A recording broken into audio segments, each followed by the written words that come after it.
사순절 기간은 예수님의 사역 중에 특별히 예수님의 순환에 대해서 더 깊이 묵상하는 기간입니다. 그리고 우리도 예수님을 따라가겠다고 헌신하는 기간이기도 합니다. 그래서 어떤 자세로 예수님을 따라갈까에 대해서 시리즈로 지금 설교를 하고 있습니다. 예수님의 희생, 믿음 안에 있는 소망, 또 기도, 말씀을 따라가자고 말씀을 드렸고, 오늘은 예수님의 십자가 안에 있는 감사의 자세에 대해 함께 말씀을 나누려고 합니다. 우리가 사순절만 되면 많이 보는 영화가 한 편이 있습니다. 특히 종려주일에 교회마다 다르긴 한데요. 어디는 목요일, 예수님이 성찬을 하신 목요일, 아니면 어디는 성금요일 십자가에 못 박히신 그때를 기념하면서 이 영화 중에서 예수님께서 잡히시고 고난당하시고 십자가에 못 박혀 죽으시는 그 피에 젖은 예수님의 모습을 많이 보여줍니다. 그 영화가 바로 Passion of Christ라고 하는 영화입니다. 고등학교 시절에 외웠던 passion이라고 하는 영어 단어는 열정이라는 뜻이었습니다. 그러면 Passion of Christ는 아마 그리스도의 열정 이 정도 될 그렇게 해석해야 맞을 겁니다.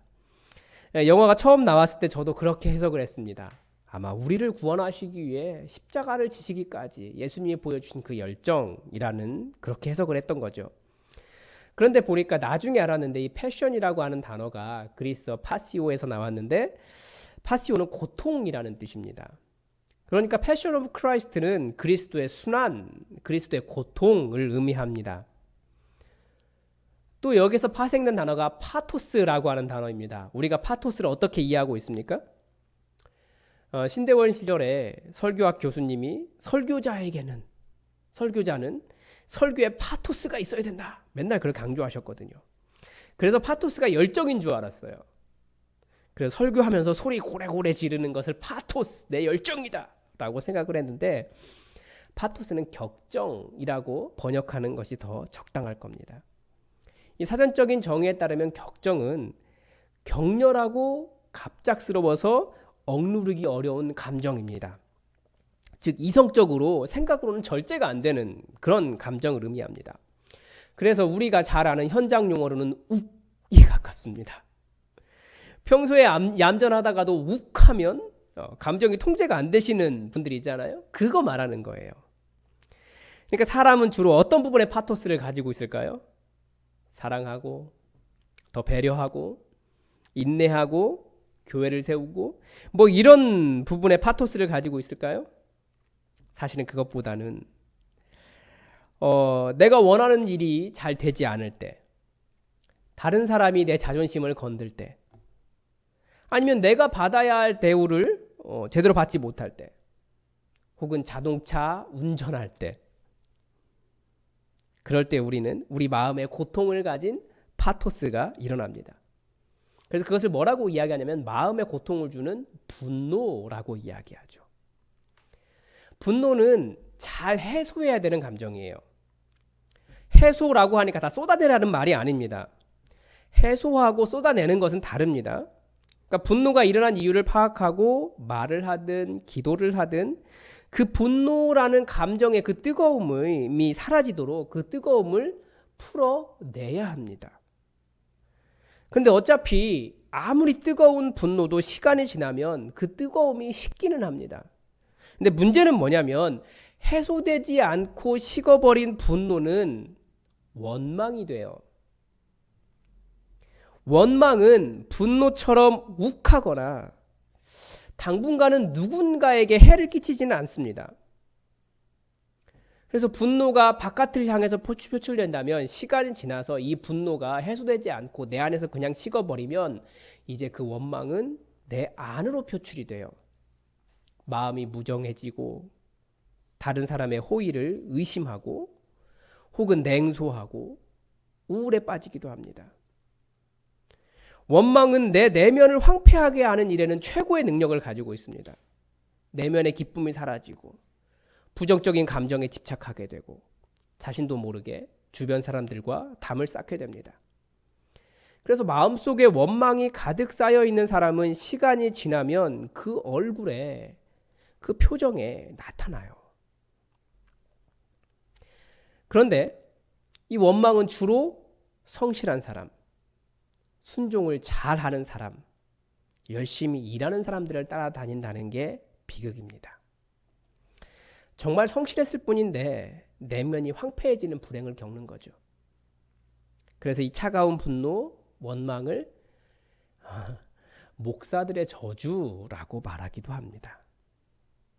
이 원망을 잘 관리하지 않으면 열심히 사역했는데 보상은 없고, 보상을 말하면 사꾼 소리를 듣고 착한 척하지만 결국 그러다 자신의 내면이 파괴되어 버리는 겁니다.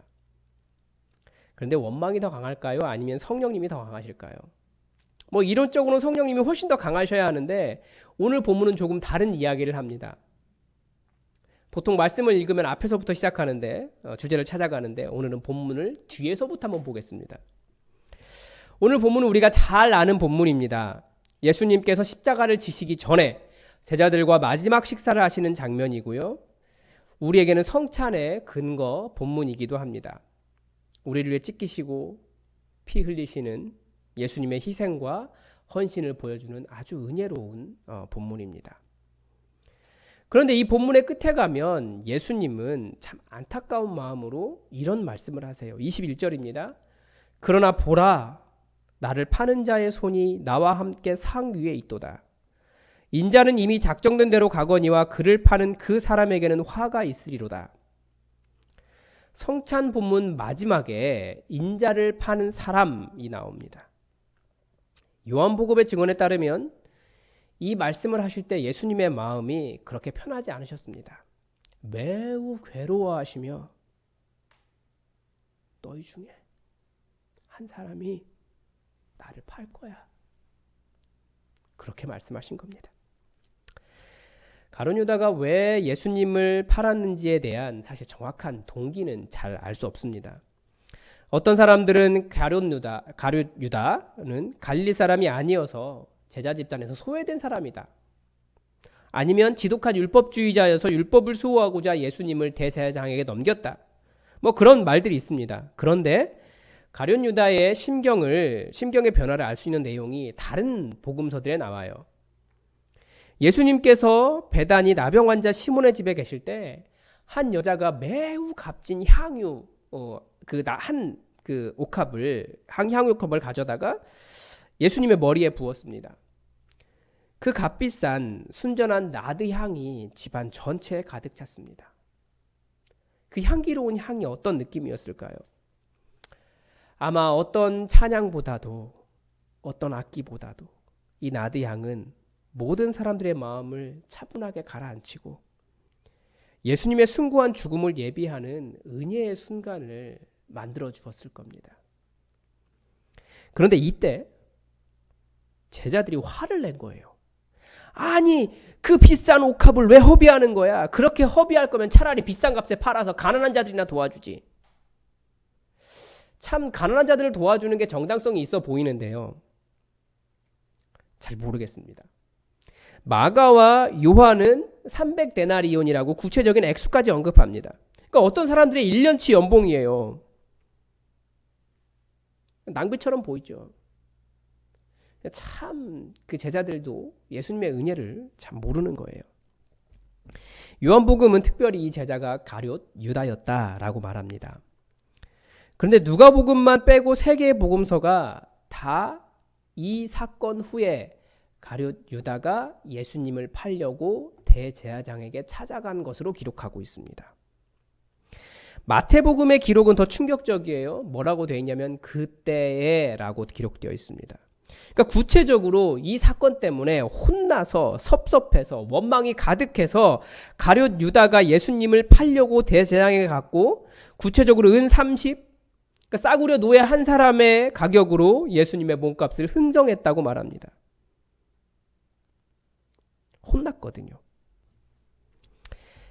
예수님께서 가룟 유다가 예수님을 팔려고 한 본문은 마태복음에서 가룟 유다가 예수님을 팔려고 한 본문은 26장에 나오지만 그 본문은 마태복음 19장의 마지막 부분에 있는 재물이 많은 청년에 대한 이야기에서 시작합니다.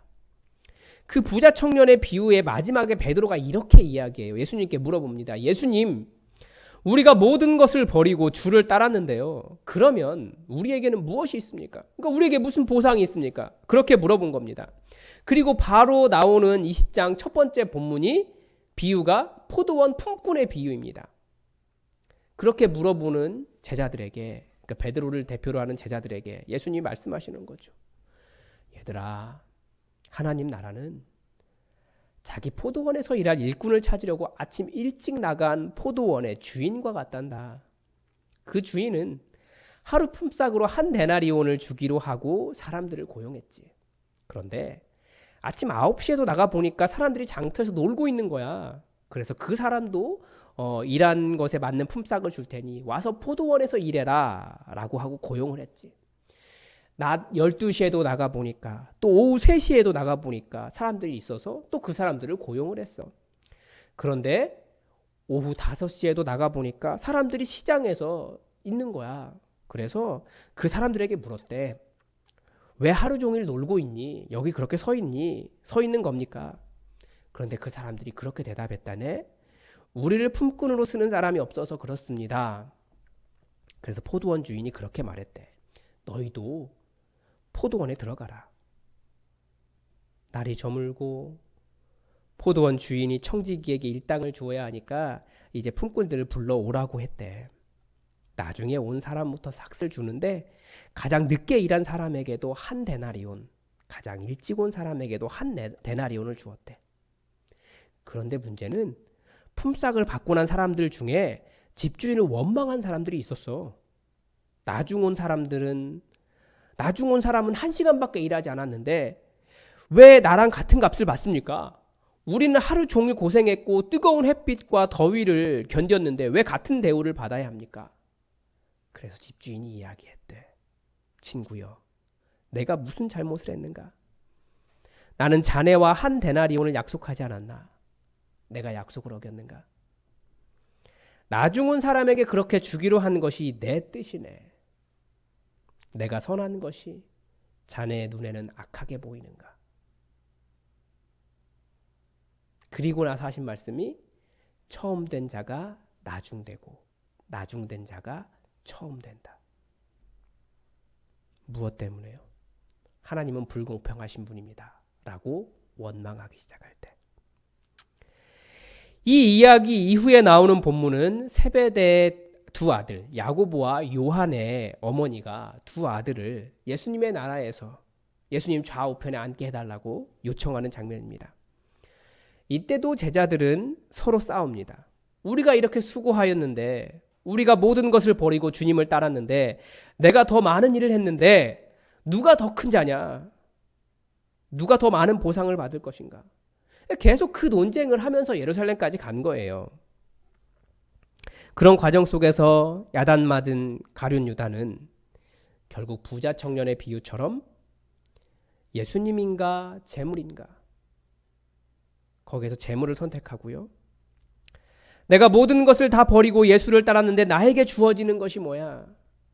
나는 저 베드로도 아니고 야고보와 요한도 아니고 결국 혼나기만 하고 나도 열심히 했는데. 이 비유와 사건 속에서 계속해서 말하고 있는데 제자들이나 사람들이 캐치하지 못하는 것이 있어요. 잊어버린 것이 있어요. 그게 뭡니까? 은혜입니다. 내가 은혜를 받았다는 사실을 잊은 거예요. 내게 주어진 것이 얼마나 감사한 것인지를 잊은 겁니다. 내가 예수님이라는 선한 주인의 호의를 받았으면서도 그 선한 주인이 다른 사람에게 베푼 호의를 받아들이지 못하고 원망할 때 결국 가룟 유다는 예수님을 파는 데까지 가버린 거예요. 그런데 더 큰 비극은 뭐냐면 그 원망의 최고조의 자리가 성찬의 자리였다라는 거예요. 왜 이것이 비극일까요? 가룟 유다는 예수님의 성찬을 받고 그리고 그 떡을 받고 나가서 예수님을 팔았거든요. 성찬을 영어로 하면 커뮤니언이라고 합니다. 공동체가 함께 모여 예수님의 몸과 피를 함께 나눈다는 의미입니다. 그런데 성찬을 의미하는 또 다른 단어가 있습니다. 유카리스트라고 하는 단어입니다. 자꾸 이상한 혀구부라진 단어를 말씀해서 죄송합니다. 그런데 이 단어 속에 우리가 배워야 될 진리가 조금 들어있어요. 유카리스트에서 유는 좋은이라는 뜻입니다. 카리스트는 카리스, 선물, 은혜라는 뜻입니다. 그래서 교회 안에 보면 카리스가 그렇게 많잖아요. 그리고 각 교회마다 카리스 찬양대는 꼭 있잖아요. 그런데 오늘 본문 속에서 이 유카리스트라고 하는 단어가 2번 나옵니다. 17절에 이에 잔을 받으사 감사 기도하시고 19절에 또 떡을 가져 감사 기도하시고 여기에서 감사가 바로 유카리스트입니다. 즉 선물을 받은 것을 은혜를 받은 것을 감사한다는 뜻입니다. 선물, 은혜 받으면 좋잖아요. 선물이 뭡니까? 은혜가 무엇입니까? 이건 주는 사람이 좋은 마음, 호의로 주는 겁니다. 원래 우리가 받을 만한 가치나 자격이 있는지 모르겠어요. 그런데 주는 거예요. 그러면 받은 사람은 어떻게 반응해야 될까요? 어제 참 이 가정에서 대단한 일을 하셨어요. 딱 제 설교에 맞게 비유를 주시려고. 어제 아마 대부분의 성도님들이 떡을 하나 받으셨을 겁니다. 김주명 장로님, 조정영 권사님 가정에서 전교인에게 떡을 돌렸습니다. 아마 김시성을 이은 첫 번째 손녀의 탄생을 기뻐하며 온 교인들에게 떡을 돌렸다고 생각이 됩니다. 사람들이 교회에 오지 못하기 때문에 조정영 원사님은 어제 하루 내내 배달을 다니셨더라고요.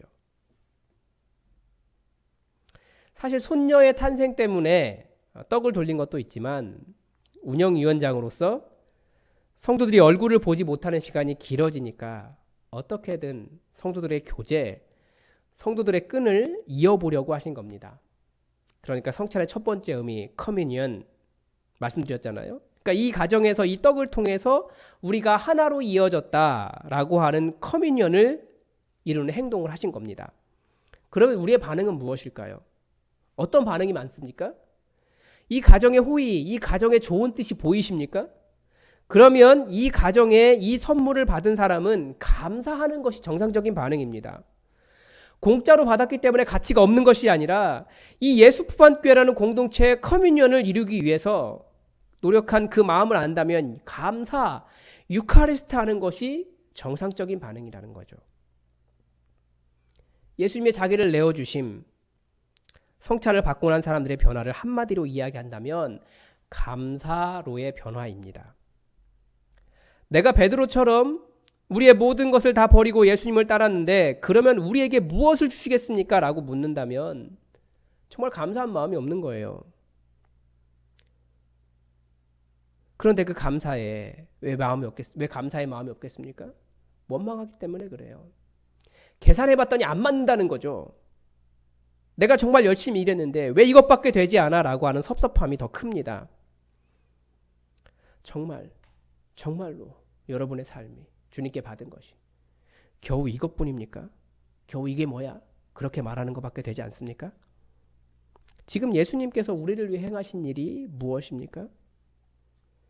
예수님의 생명을 내어놓으시려고 그럼에도 불구하고 자신의 생명으로 온 인류의 구원의 길을 여시는 것을 감사하고 계시는 순간이었습니다. 그런데 가룟 유다는 예수님께서 주신 떡을 감사했을까요? 아니면 겨우 이게 뭐야? 그렇게 했을까요? 만약에 그가 정해진 것이 있기는 하지만 예수님께서 내미신 그 작은 떡 조각을 감사했더라면 그의 인생은 달라졌을 겁니다. 무엇입니까? 예수님께 자기의 인생을 다 던졌는데 보니까 겨우 자기에게 돌아온 건 떡 한 조각이다. 얼마나 섭섭했을까요? 그런데 원망의 능력이 보이십니까? 마음이 굳어서 하나님의 가장 큰 은혜, 가장 큰 선물인 예수님마저 불평과 불만의 대상으로 만들어버린 것입니다. 헨리 나우엔의 두려움에서 사랑으로라고 하는 책에 보면 저자가 만난 한 노령의 사제가 한 말이 나옵니다. 늘 내 일에 방해받는다고 불평만한 세월이 너무나 길었구려. 그런 방해거리들이 곧 내 일이란 것 이제야 알았다오. 그러면서 헨리 나우엔이 원망을 이렇게 정의합니다. 원망이란 바로 삶이 내 뜻대로 풀리지 않는다는 불만, 내 많은 목표와 프로젝트가 올해와 오늘과 지금의 사건들에 방해받는다는 불만, 어쩔 수 없이 우연한 사건들과 우발적인 일들의 수동적인 피해자가 될 수밖에 없다는 불만이다. 가룟 유다도 그렇게 느꼈을 거예요. 자기도 성공하고 싶었는데. 베드로도 그렇게 느꼈을 거예요.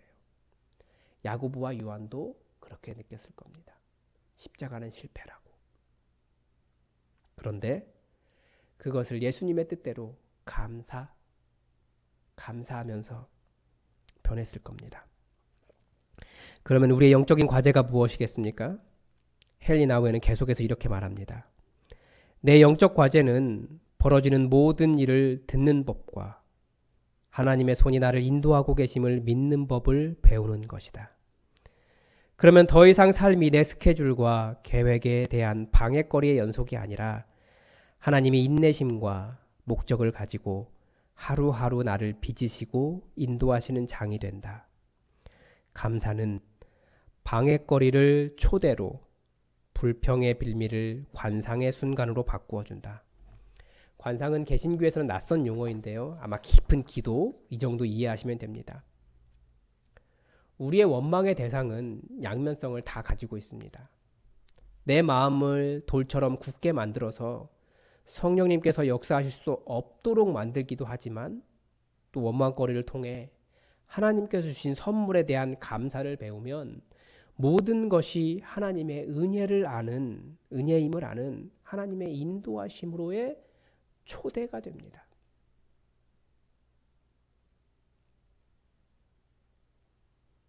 감사라고 하는 태도가 쉽기 때문에 여러분에게 권면하는 것이 아닙니다. 감사는 정말 이 일에도 하나님의 인도하심이 있다고 정말 많이 의심하게 만듭니다. 엄청난 상실감 속에서, 엄청난 패배감 속에서도 과연 그렇게 말할 수 있을까요? 손대는 일마다 커다란 실패를 경험해 본 사람은 이 말이 무슨 말인지 압니다. 안 되거든요. 정말 원망스럽거든요. 원망해도 하나도 이상하지 않거든요. 그런데 그것을 하나님의 인도로 바꾸어 주는 것이 감사입니다.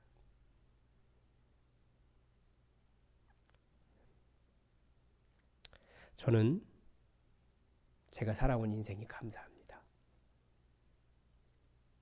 우리는 여기에 교회를 세워주신 것이 정말 감사합니다.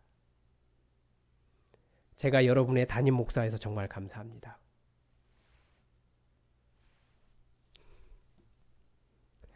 코로나19로 인해서 교회 문을 닫았어도 온라인으로 계속해서 여러분을 만날 수 있어서 감사합니다. 얼굴을 보지 못하다가 가끔씩 얼굴을 보면 얼마나 반갑고 좋은지, 우리 성도들 존재 하나하나가 얼마나 소중한 분들인지 다시 깨달을 수 있게 되어서 감사합니다. 비록 지금의 상황은 어렵지만 감사하며 성령님의 인도하심을 구하며 예수님 따라갈 때 우리를 부르신 예수님의 평안을 경험하게 될 것입니다. 감사가 여러분의 삶을 바꾸는 것을 경험하시기 바랍니다. 기도하겠습니다.